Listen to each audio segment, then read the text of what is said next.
하나님 말씀 고린도전서 15장 31절 같이 한 목소리로 읽습니다. 시작. 형제들아 내가 그리스도 예수 우리 주 안에서 가진 바 너희에 대한 나의 자랑을 두고 단언하노니 나는 날마다 죽노라. 아멘. 누구나 자기 신앙이 성장하기를 다 원하지요. 그죠? 우리가 다 내 신앙을 성장하기를 원합니다. 그런데 자기 마음대로 내 마음대로 되지 않는다는 게 사실은 문제입니다. 왜 성숙하지 못할까? 왜 성장하지 못할까? 이런 부분에 대해서 진지한 고민을 하는 분도 있지만 대부분 많은 사람들은 고민하지 않고 안 되는 것을 당연한 것으로 여기면서 그냥 살아가는 경우가 참 많아요. 그래도 이렇게 고민하는 분들 중에서는 어떻게 합니까? 고민하니까 어떻게 탈출구를 찾기 위해서 더 기도하는 시간을 갖거나 말씀을 또 뭐 읽고 더 연구하기도 하고 배우려고 하기도 하고 아니면 동영상을 통해서 많은 분들한테 도움을 받으려고 시도도 하기도 합니다. 그런데 시도하고 또 그런 걸 배울 수는 있는데 근데 문제는 자기가 소속된 교회에서 기본적으로 그런 지도를 받지 못하기 때문에 발전을 하지 못하는 경우가 태반이에요. 배웠는데 내 혼자 안 되기 때문에 누군가 도와줘야 되는데 그걸 도울 수 있는 시스템이 안 되기 때문에 그렇다는 거예요. 여러분 믿음의 성숙이 뭘까요? 여러분 믿음의 성숙이랑 여러분의 믿음이 성숙했다고 하는 것은 단순히 교회에 열심히 참석하는 걸 보고 저 사람 믿음이 성숙했어 라고 말하지 않습니다. 여러분이 열심히 일하는 거, 열심히 봉사하고 하는 거, 어떤 프로그램에 적극적으로 참여하는 것으로 평가되는 게 아닙니다. 그거 가지고 저 사람 참 신앙이 컸네 라고 말하지 않아요. 뭘 보고 할까요? 그 사람이 얼마나 주님과의 깊은 관계를 가지고 있으면서 그리고 또한 말씀에 순종하며 실제 살아가고 있는가로 성숙함이 평가되는 겁니다. 성령의 강력한 그 역사를 경험한 그런 어린아이 신앙에서 이제 광야를 지나는 신앙까지는 짧다고 그랬어요. 2, 3년. 짧은 기간입니다. 그런데 광야를 지나는 광야의 신앙에서는 애굽의 노예의 근성 같은 그런 어떤 성품의 변화를 목표로 하기 때문에 얼마나 거기서 순종하고 그리고 적극적으로 하나님의 훈련에 임했느냐에 따라서 그 기간은 결정된다는 겁니다. 대부분의 진짜 성숙을 이루지 못한 그런 광야의 어떤 그 여정을 뺑뺑 돌다가 죽는 사람이 태반이라고 그랬죠. 거기서 죽습니다. 신앙 성숙이라는 지점까지 가지도 못하고 그냥 다 죽어요. 그리고 가나안 땅에 들어간 사람들은 얼마나 됐을까요? 극소수입니다. 극소수에 불과해요. 그러면 보세요. 광야에서 죽지 않고 가나안 땅에 들어감을 얻은 사람들은 두 부류라고 생각할 수 있어요. 첫 번째로 어떤가요? 하나님의 특별한 섭리 속에서 다루심을 받은 사람들이에요. 하나님 특별한 속에서. 여호수아나 갈렙 같은 사람은 정말 이 하나님의 특별한 은혜가 있었죠. 그리고 그는 하나님 말씀하신 모세를 통해서 말씀하신 말씀을 그대로 다 믿었던 사람이에요. 그런 사람들. 그래서 거기서 하나님이 다루심을 받죠. 둘째로는 주변 사람들이 난리를 치고 하나님을 향해서 반항할지라도 그런 것들은 마음 두지 않습니다. 마음 두지 않고 자신과 하나님과의 관계에서 믿음을 지켜서 가나안에 소망을 두고 살았던 사람들, 이런 사람들이 들어가요. 성숙함의 어떤 그런 단계로 가나안 땅에 들어간다는 겁니다. 여러분, 이러한 성도들을 영적인 성숙함에 필요한 모든 준비를 다 했다라고 보면 돼요. 하나님은 바로 이러한 성도들에게 한 단계 높이기 위해서 그들만을 따로 불러내서 세 번째 단계로 이끌어 갔습니다. 그 세 번째 단계, 영적 성장의 여정에서 이 단계를 영적 성숙함이다 그럽니다. 영적 성장에서 하는 거예요. 여러분, 이 시기는 광야를 지나서 가나안 땅에 들어가 새로운 차원의 삶을 시작하는 것을 말합니다. 의미합니다. 광야하고 가나안은 전혀 달라요. 지역이 들립니다. 그런 차원에서 이제 단계를 올려요, 주님이. 첫 번째로 생각하면 그러면 새로운 차원의 신앙 여정, 가나안에서의 신앙 여정을 한번 봐요. 자, 이 시기는 출애굽의 여정에 비유한다면 광야 훈련과 연단을 다 끝내고 요단강을 건너서 들어가죠. 요단강을 반드시 건너야 됩니다. 그러면 봐요. 광야에서의 그 신앙의 여정의 특성을 요약하면 어떤가요? 간략하게 요약하면 노예 근성을 그대로 가지고 살 것이냐? 그래서 자기 생각대로 살 거냐? 아니면 하나님의 말씀에 하라는 대로 순종하며 살 거냐 하는 거예요. 간략하게 표현하면. 이게 특성이에요. 신약적으로 표현하면 어떨까요? 신약적으로 표현하면 자기 육체의 정욕과의 싸움이 치열했던 장소가 바로 광야예요. 내 육체와 육체의 정욕 있잖아요. 자, 이러한 계속적인 싸움에서 지고 이기는 삶을 반복하는 가운데 하나님은 그들을 훈련해서 세워나가요. 저와 여러분을 그런 가운데서 세워나갔습니다. 광야 여정이 필요했던 게 아니라 반드시 지나야 됐기 때문에 우리가 다 필요했어요. 넘어지고 쓰러지고 다시 이런 반복됐다는 거예요. 자, 이런 과정을 통해서 이게 훈련인데 이런 과정을 통과한 성도들은 자기도 모르는 사이에 성숙한 어느 정도의 믿음과 또는 그 성품을 소유하고 있다는 것을 자기도 모르게 알게 나중에 보면 알고 있어요. 내가 많이 성장했네 라고 하는 것을 스스로 인지할 수가 있습니다. 바로 이런 분들이 광야에 있을 때에 자기와의 부당한 싸움 했죠. 몸부림치면서 그 싸움의 결과, 노력의 결과로 성숙함을 그래서 조금이라도 인정받았다라고 할 수 있는 거예요. 그런데 성도들이 그러한 결과 이전에 우리가 하셔야 될 이 광야 여정 속에서 우리가 열심히 몸부림칠지라도 그 이전에 하나님의 절대적인 주권이 작용하고 있었다는 거 우리는 고백하지 않을 수 없다는 거예요. 그 속에서 주님이 먹여주고 입혀주고 인도하고 하는 모든 것들이 다 하나님의 손길이었기 때문에 하나님께서 우리 성도들의 삶 가운데 계속 개입하고 계시잖아요. 그러니까 그럼에도 불구하고 어쨌든 우리의 노력에도 불구하고 하나님의 그런 특별한 계획과 사랑이 있었다는 걸 우리가 고백해야 된다는 거예요. 그래서 이러한 저와 여러분의 이런 애쓰고 노력한 결과로 어떤 선물들이 우리에게 주어져요. 그렇지만 엄밀하게 말하면 그래서 말하는 거예요. 그렇게 할 수 있었던 것도 역시 하나님의 주권적인 사랑, 도움이 먼저 있었기 때문에 가능했다 하는 거. 이건 부정할 수 없다는 거예요. 그렇기 때문에 내가 그런 은혜를 받고 있다는 자체가 하나님께서 계획적으로 다루고 계시다는 걸 의미합니다.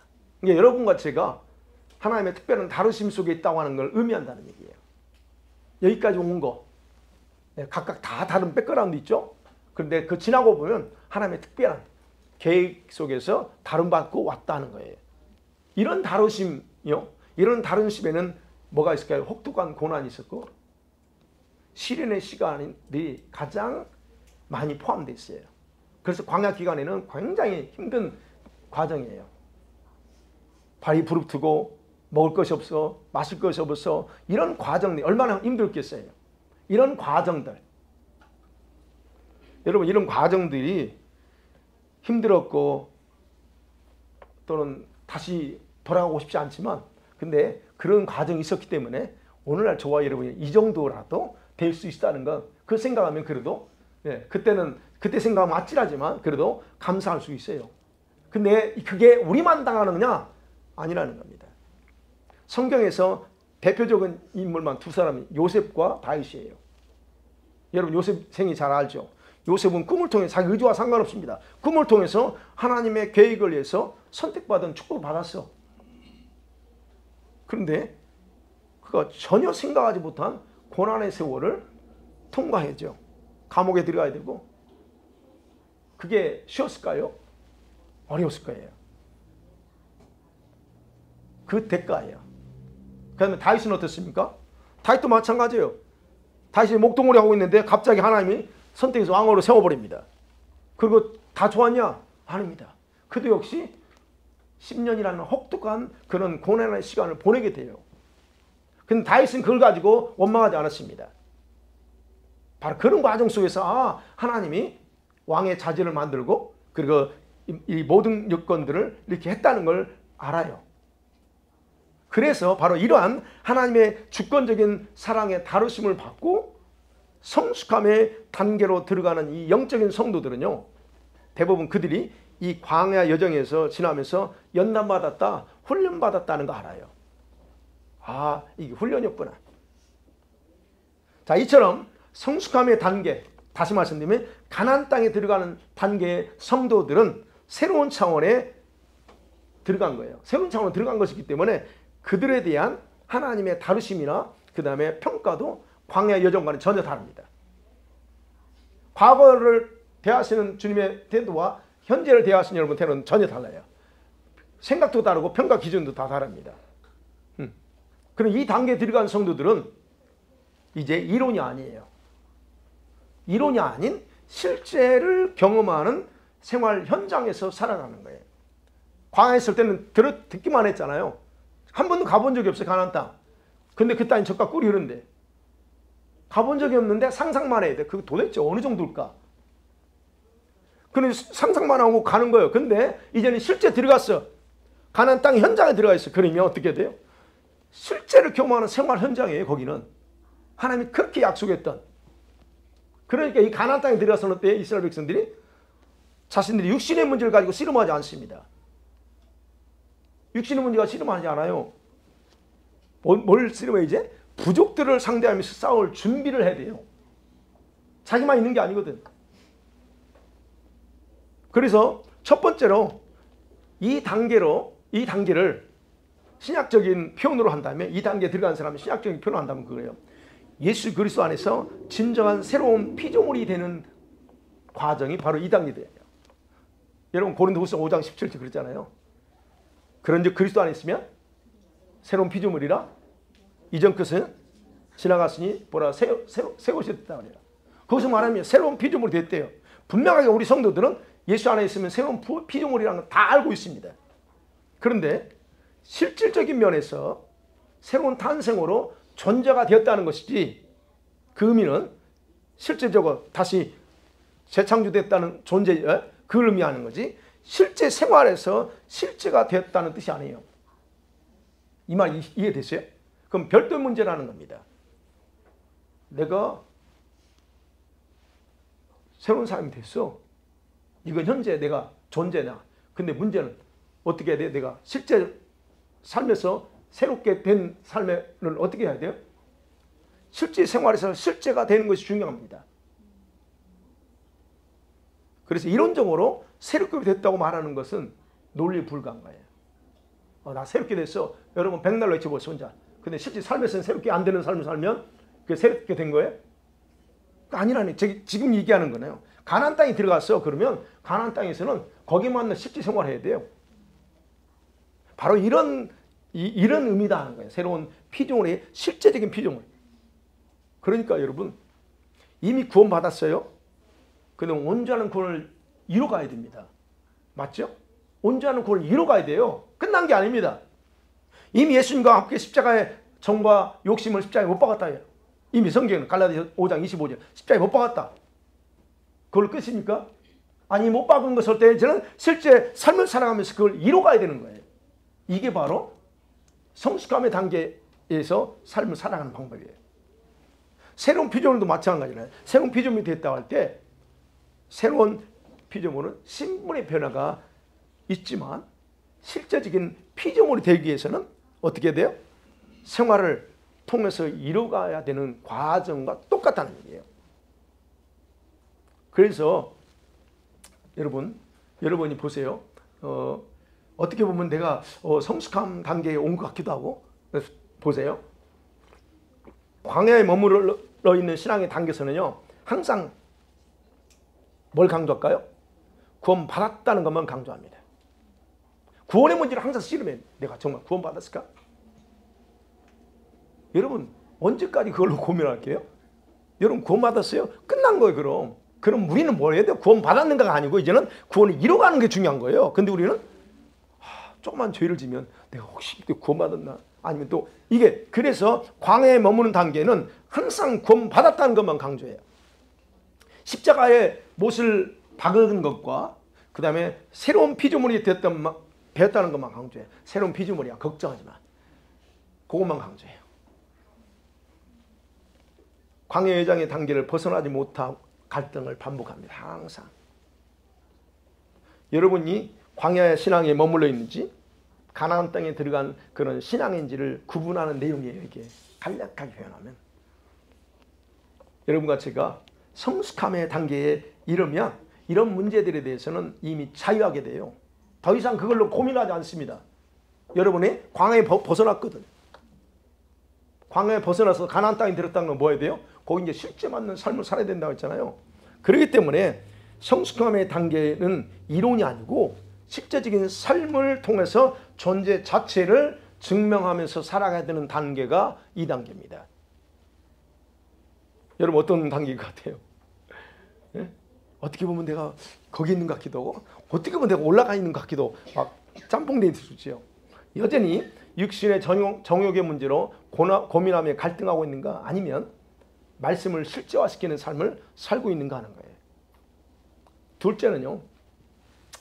둘째는 2단계는 그래요. 하나님의 뜻을 파악하고서 그 뜻을 위해서 믿음으로 행하며 전진하는 시기입니다. 기간이에요. 2단계에서는. 여러분 이스라엘 백성은 돌아가 봐요. 이스라엘 백성들이 가나안에 들어간 후에 하나님의 목적은 뭐였습니까? 거기서 편히 사는 게 아니에요.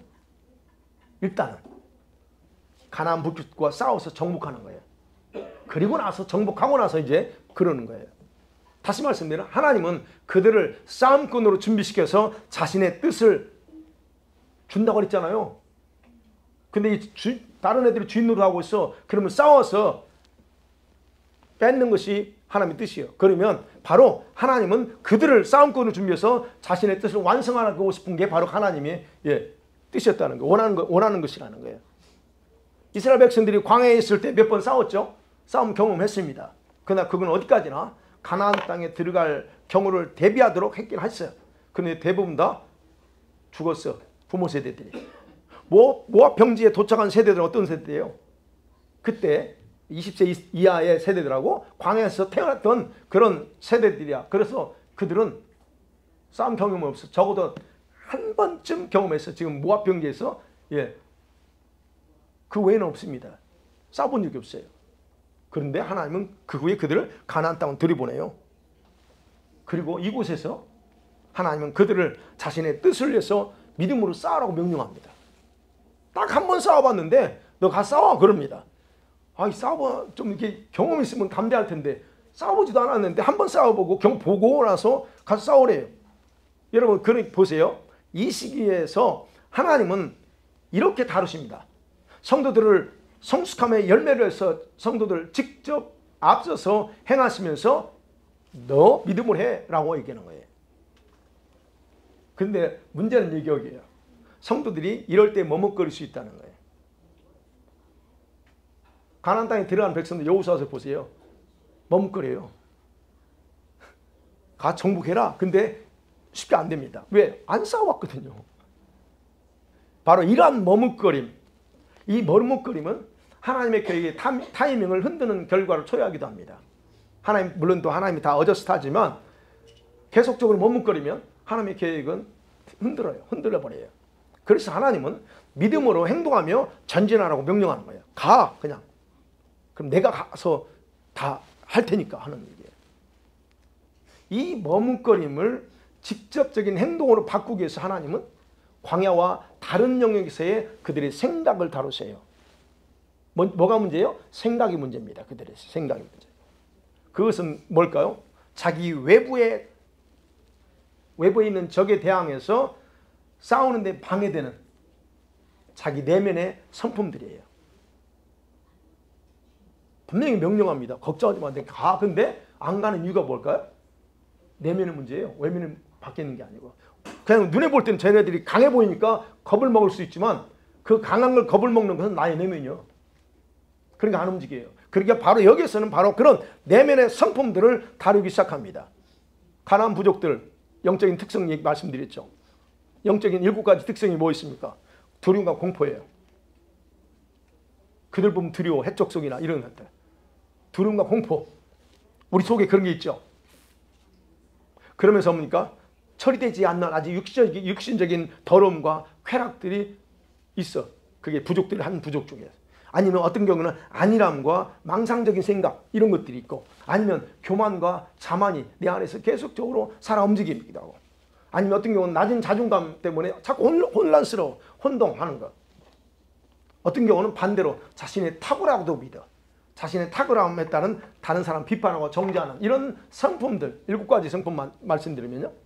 이런 것들을 다루기 시작합니다. 왜? 이런 것들 때문에 믿음으로 명령할 때 행동하지 못하거든요. 머뭇거리고 하나님의 뜻을 거르칠 수 있거든요. 그러니까 이런 성품과 성향 때문에 가나안 땅에 들어가서도 어떻게 해요? 그건 바로 전진하지 않고 머뭇거려요. 그리고 하나님의 그 뜻을 잊어버리고 살게 됩니다. 바로 여기서도 여러분, 여기서도 하나님은 우리 성도들의 의지적인 결단과 행동을 촉구합니다. 그러면서 우리 영과 혼과 그 다음에 어떤 성품과 성격까지도 변화시켜 나가기를 원하시기 때문에 마치 우리 성도들이 자기가 결단하고 행동한 것처럼 역사해줘요. 너가 해봐. 그러면 내가 해줄게 하는 건 뭐예요? 네 의지 결단을 하라는 거예요. 네 의지 결단해서 해. 그러면 내가 네가 한 것처럼 내가 해줄게 하는 거예요. 결과를 내 행동으로 행동의 결과를 돌려줘. 사실은 하나님 하셨지만 왜 그럴까요? 그런 상황 속에서도 초신자들은 머뭇거리겠죠. 초신자들은 다 엄마 아빠가 다 해줘야 되잖아요. 어릴 때는. 근데 우리 신앙은 성장해야 된다. 근데 크면 엄마 아빠가 다 해주고 본인 스스로 해야 되잖아요. 그런 것처럼 초신자처럼 하나님의 모든 것을 해주기만을 기다리지 않고 행동할 수 있어요. 그래야 해보니까 되네. 해보니까 이길 수 있네. 라고 하는 것들을 경험하게 하고 자신감을 갖게 만들어요. 그래서 하나님은 본인이 하시면서도 우리의 의지적인 행동과 그런 어떤 결단을 통해 행하는 것들에 대해서 역사해 주신다는 거예요. 그래서 가나안 땅을 여러분 정복하는 것은요. 천국을 마치 침노하는 행위와 같아요. 네. 가나안 땅과 같이 성숙함의 단계에서는 하나님을 의지하면서 부지런하게 전진하고 행동해야만 주변의 적들을 적들로부터 여러분 이겨나갈 수 있고 그 적들이 함부로 나를 건들지 못하는 시기예요. 그러니까 내가 당할 수도 있고 내가 오히려 걔네들을 꼼짝 못하게 만들 수 있는 시기예요. 영적인 전쟁에서 영적인 싸움에서 그 단계예요. 광야에서는 그게 아닙니다. 달라요. 육신적인 문제로 고민했으니까.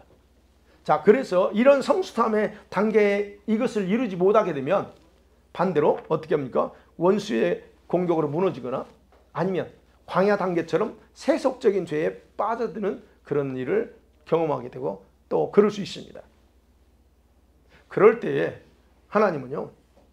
우리가 만일에 이 단계를 이루지 못하잖아요. 가나안 땅에 들어갔는데도 이루지 못하잖아요. 그럼 어떻게 해요? 여호수아서나 사사기를 보세요. 하나님은 원수들의 공격을 허용합니다. 그래서 어려움을 당하게 하고 주님의 다루심의 강도와 패턴이 여러분 점점 높아져요. 그러니까 여러분이 광야 때는 주님이 그냥 그렇지만 이 가나안 땅에 들어가면요. 주님이 다루심이 달라요. 여러분 어떠세요?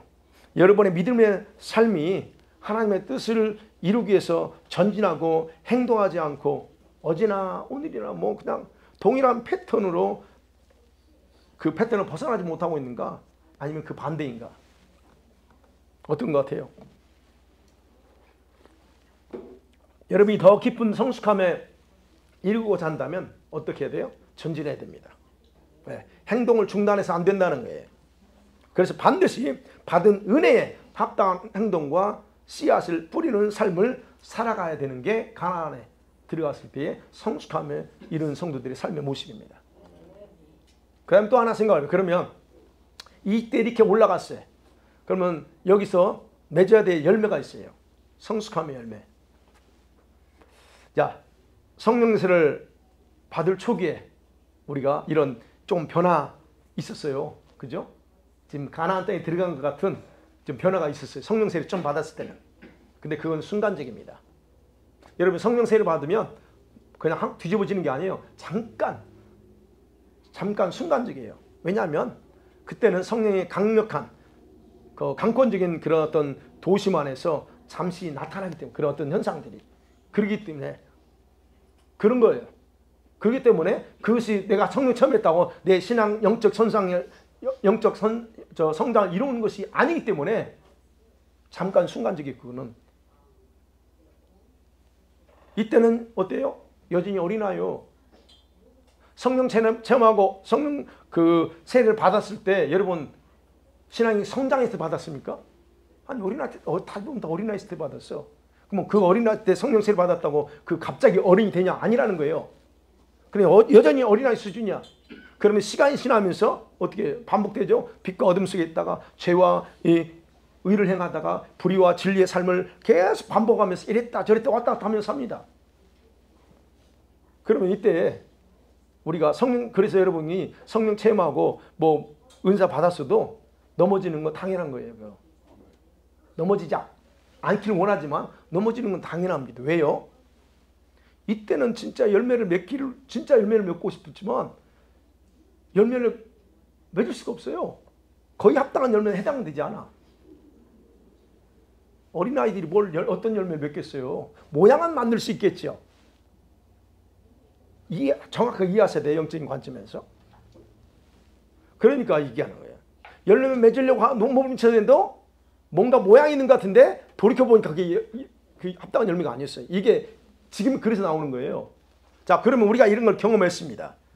그러면 그런 경험했듯이 하나님은 혹독한 이런 다루심이 있었고 그리고 우리 자신의 부단한 스스로의 노력, 헌신, 열심 그 열심을 통해서 우리 육신의 겉사람을 죽이는 훈련을 왔어요. 어쨌든 여러분들이 그 과정을 거쳐왔습니다. 그러면서 하나님 마음을 조금 더 이해하게 되기도 하고 아 그렇구나. 자기 신앙의 문제도 발견하고 그리고 육신의 소욕이 얼마나 위험한가를 알기 때문에 이제는 바꾸죠. 아 그렇게 하면 죽는구나. 그래서 영성으로 살아가려고 우리가 몸부림치는 거예요. 그 단계까지 와요. 자, 광야 시기에서 광야 단계에서 이 성숙함의 이 가나안 단계로 들어갈 수 있었다는 거. 여러분이 들어갔다는 건 사인 중에 하나가 뭐냐면 여러분의 마음과 영에서 놀라운 변혁이죠. 트랜스포메이션이죠. 이 변혁이 일어났다는 걸 스스로 인식할 수 있다는 거예요. 그게 인식되면 아 내가 가나안에 들어와 있구나. 이럴 것도 생각해 보세요. 그 사인 중에 하나로 제가 이제 그냥 그렇게 표현했어요. 왜요? 이론이 아니거든요. 이론이 아니라 실제적인 성도가 되는 거예요. 그때. 그리고 실제 살면서 이전과는 전혀 다른 내 스스로 모습을 발견하게 되는 거예요. 왜요? 이전까지는 육신의 겉사람의 지배를 받아왔잖아요. 근데 속사람이 끼어서 이제는 주인을 주님으로 자리 잡게 만들었어. 그게 달라진 거예요. 광야에서는 육신의 속이 뭐예요? 자기가 주인이야. 자기 중심적이었는데 지금은 그럴 수가 없다는 거예요. 이게 바뀐 거예요. 육성으로 살던 성도가 어떻게 해요? 이제는 영으로 성령 안에서 또는 영 안에서 살게 되었다는 것을 의미하는 거예요. 그거네. 그래서 저와 여러분이 이 시점에서 과거로 다시 돌아가라 한다면 절대로 못 따라가는 이유가 거기에요.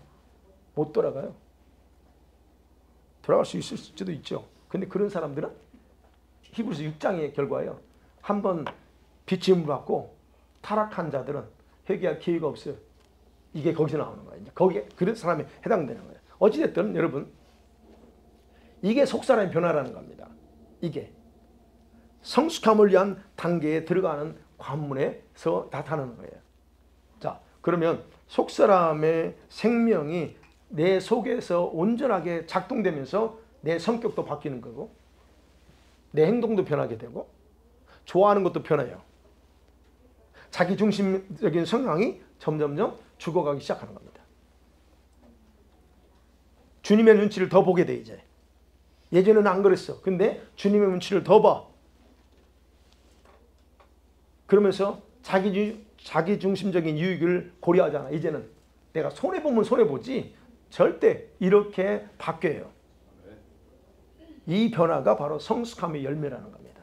이 열매가 여러분에게 있습니까? 이게 열매예요. 진짜 영적인 단계에서 여러분이 성장했다면 이게 열매야 돼요.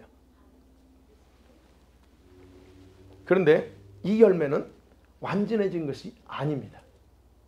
모양을 갖춘 거예요. 지금 모양만 갖췄어요.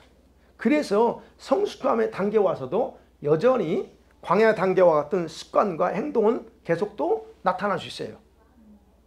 그 부분을 이해하셔야 돼요. 내가 그럴 수 있다는 거예요. 근데 열매가 완전한 모양을 갖추고 속이 찼다면 결코 머뭇거림으로 자신을 안일함 속에 빠지게 하지는 않습니다. 물론 우리가 이런 단계 상상 스스로 자기 자신을 돌아보고 늘 살펴야 돼요. 안 그러면 나도 모르게 그냥 넘어지니까요. 그게 그런 부분에서 자, 이게 뭘 의미하냐? 홍해를 건널 때와 요단강을 건널 때 차이 있습니다. 여러분, 홍해 건널 때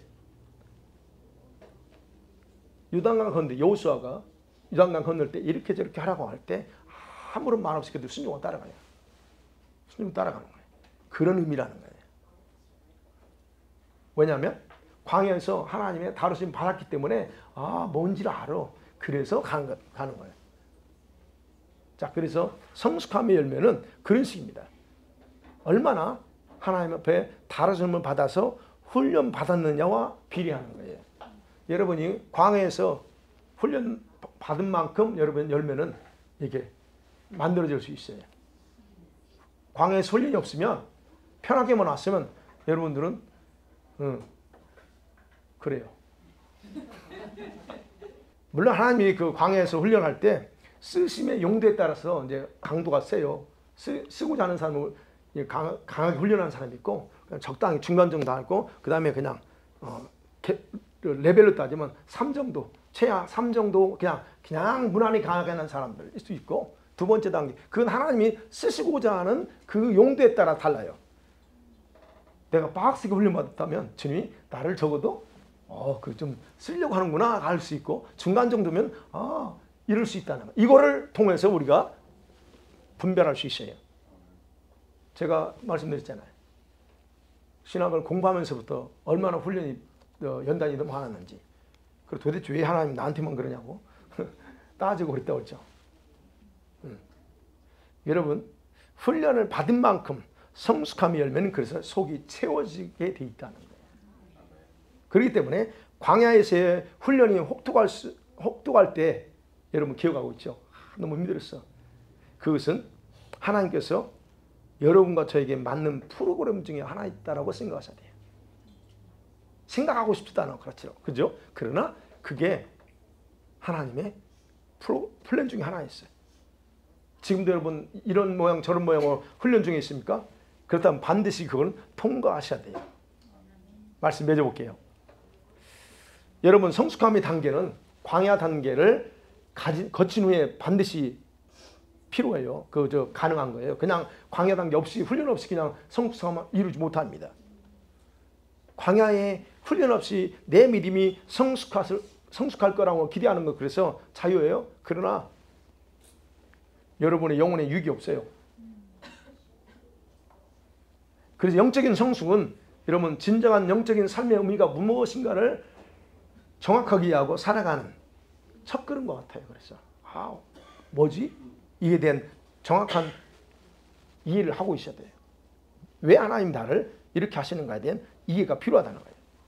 그래서 영적 성숙의 단계에 내가 온 것 자체가 하나님 은혜고, 그만큼 내가 훈련을 받았다는 것이고 그 의미고, 그래서 그게 축복이라는 거예요. 그런데 이 성숙함이 가나안 땅에 들어오면 또 하나님 더 강하게 밀어붙일 수 있습니다. 그래서 말하는 거예요. 전진하라는 거예요. 머뭇거리지 마. 행동하라는 겁니다. 왜요? 왜냐하면 진정한 믿음의 맛을 누릴 수 있는 시작이기 때문에. 그게 진짜 신앙의 맛이 뭐냐? 진짜 믿음 생활이 뭘까? 여러분 진짜 믿음 생활의 맛을 아세요? 진짜 여러분 기도의 맛을 아세요? 기도의 맛. 기도의 맛을 알면 기도를 안 할 수가 없어요. 이 믿음의 맛을 아는 사람은 믿음으로 행하지 않을 수 없어요. 그 얘기하는 거야. 이때 그 맛을 알아요. 그래서 성숙함의 단계에서는 우리 성도들의 이런 성품과 기질들을 다루고, 그리고 하나님의 뜻을 완성하려고 하나님은 생각하고 계신다. 이거는 변하지 않습니다. 그렇기 때문에 여기에 들어와 있다면 여러분 다 하나님의 다루심 받아야 됩니다. 우리 아이들도 마찬가지예요. 그래서 그런 얘기하는 거예요. 여러분이 만약에 이 단계에 들어와 있다면 반드시 두 가지는 기억하셔야 돼요. 하나는 하나님만을 의지하며 행동하는 겁니다. 다른 거 의지하지 마세요. 하나님만 의지하며 행동하세요. 왜요? 가나안 땅에서 이스라엘 백성들이 요구했던 거잖아요. 내가 할게, 그냥 믿음으로 해 라고 한 거잖아요. 똑같은 겁니다. 철저하게 하나님만 의지하고 행동하는 겁니다. 두 번째 뭐예요? 하나님은 저와 여러분의 내적인 성품들 속에 자리 잡은 가나안 부족들의 성향을 다루실 거라는 거예요. 그래서 아까 전사님도 저 예배 전에 기도한 것처럼 우리 속에 있는 게 다 드러나야 되고, 그런 것들 다 드러난 거 알고 있으면 그런 다 처리해야 돼요. 이게 우리가 하나님의 이 일을 다루셔요. 가장 중요한 거, 우리 성품의 문제잖아요. 그거. 그래서 하나님께서는 저와 여러분의 삶에 개입하시지만 여러분의 의지적인 결단과 행동을 그래서 먼저 요구하세요. 주님께서 여러분이 의지적으로 허락하지 않거나 주저하면 주님은 여러분을 위해서 행하실 일들을 하지 않습니다. 그러나 주님은 저와 여러분을 위해서 일하고 싶어 하세요. 우리 아이들도 마찬가지예요. 예수님은 우리 아이들을 통해서 일하고 싶어요. 근데 우리 아이들이 서미션 해야 돼요. 의지를 드려야 돼요. 여러분이 성숙하기를 원합니까? 성숙함의 열매를 맺기 원하세요? 그러면 그분이 일하도록 그분을 제한하지 않기를 원합니다. 제한하면 그분은 일하는 데 어림당합니다. 그래서 제가 지금 이런 얘기하는 것은 이런 다 아는 얘기예요. 이런 단계별로 이렇게 있다는 걸 말씀드리는 거예요. 다음 단계가 마지막으로 할 건데, 그래서 이번에 오늘 여러분과 제가 이 성숙함, 가나안 땅에까지 들어왔다면 거기서 이제 우리는 거기서 그걸로 만족할 게 아니고 이제는 거기서 원하시는 것들을 해나가기 때문에 여기에 목적을 두고 가고, 그리고 거기에서 이제 드러나는 것 하나하나, 그게 거룩함을 위해서 하나하나 회개하면서 정리해 나가므로 여러분 한 사람도 나고자 없기를 주의 이름 간절히 소원합니다. 아멘.